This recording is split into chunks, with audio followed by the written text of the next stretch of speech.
ಯಾರಾದರೂ first time ನೋಡ್ತಾ ಇದ್ರೆ ಯಾರಾದರೂ ಸಬ್ಸ್ಕ್ರೈಬ್ ಮಾಡ್ಕೊಂಡಿಲ್ಲ ಅಂದರೆ ಸಬ್ಸ್ಕ್ರೈಬ್ ಮಾಡ್ಕೊಳ್ಳಿ. ಇಷ್ಟ ಆದರೆ ಶೇರ್ ಮಾಡಿ, ಕಮೆಂಟ್ ಮಾಡಿ, ಮತ್ತು ಲೈಕ್ ಮಾಡಿ. ಓಕೆ, ವಿಷಯ ತಿಳ್ಕೊಳ್ಳೋಣ. ನಮ್ಮ ದೇಹದಲ್ಲಿ ಈ ಜಠರದಲ್ಲಿ ಹೈಡ್ರೋಕ್ಲೋರಿಕ್ ಆಸಿಡ್ ಅನ್ನೋದು ಇರುತ್ತೆ.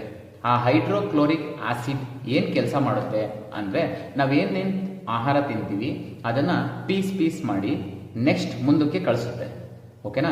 ಅದು ಕರೆಕ್ಟಾಗಿ ಕೆಲಸ ಮಾಡಬೇಕು, ಮುಂದಕ್ಕೆ ಕಳಿಸ್ಬೇಕು ಅಂತಂದರೆ ನಮ್ಮದು ಬ್ಯಾಲೆನ್ಸ್ ಡಯಟ್ ತಿನ್ನಬೇಕು. ಅದನ್ನೇನಾದರೂ ನಾವು ಜಾಸ್ತಿ ತಿನ್ನೋದು, ಕಡಿಮೆ ತಿನ್ನೋದು, ಈ ಥರ ವೇರಿಯೇಷನ್ ಏನಾದರೂ ಆದಾಗ ಅದೇನು ಮಾಡುತ್ತೆ, ಈ ಜಠರದಿಂದ ಮೇಲ್ಗಡೆ ಅಂದರೆ ಅನ್ನನಾಳಕ್ಕೆ ಬರುತ್ತೆ ವಾಪಸ್.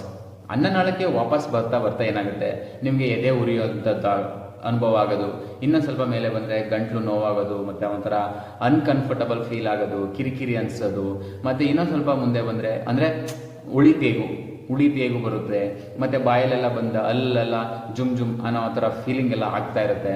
ಹಂಗೆಲ್ಲ ಆಗ್ತಾ ಇದೆ ಅಂತ ಅಂದರೆ ನಮ್ಮದು ಡೈಜೆಷನ್ ಸಿಸ್ಟಮ್ ಬಂದ್ಬಿಟ್ಟು ತುಂಬ ಪ್ರಾಬ್ಲಮ್ ಆಗ್ತಾಯಿದೆ, ಗ್ಯಾಸ್ಟ್ರಿಕ್ ಜಾಸ್ತಿ ಆಗ್ತಾಯಿದೆ ಅಂತ. ಓಕೆ, ಆ ಗ್ಯಾಸ್ಟ್ರಿಕ್ ಜಾಸ್ತಿ ಆಗ್ದಂಗೆ ನೋಡ್ಕೋಬೇಕು ಅಂದರೆ ಹಂಗೆ ಆಗ್ತಾ ಏನಾಗುತ್ತೆ ಫ್ಯೂಚರಲ್ಲಿ ಅಂದರೆ ಈ ಪ್ರಾಬ್ಲಮ್ಸು ಅಲ್ಸರ್ ಆಗೋದು ಮತ್ತು ಜಠರದಲ್ಲಿ ಕ್ಯಾನ್ಸರ್ ಆಗೋದು ಸಾಧ್ಯತೆಗಳು ಜಾಸ್ತಿ ಇರುತ್ತೆ.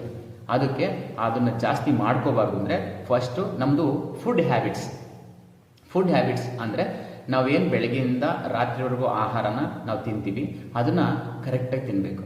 ಬ್ಯಾಲೆನ್ಸ್ ಡಯಟ್ನ ಮಾಡೋಕ್ಕೆ ನಾವು ತುಂಬಾ ಟ್ರೈ ಮಾಡಬೇಕು.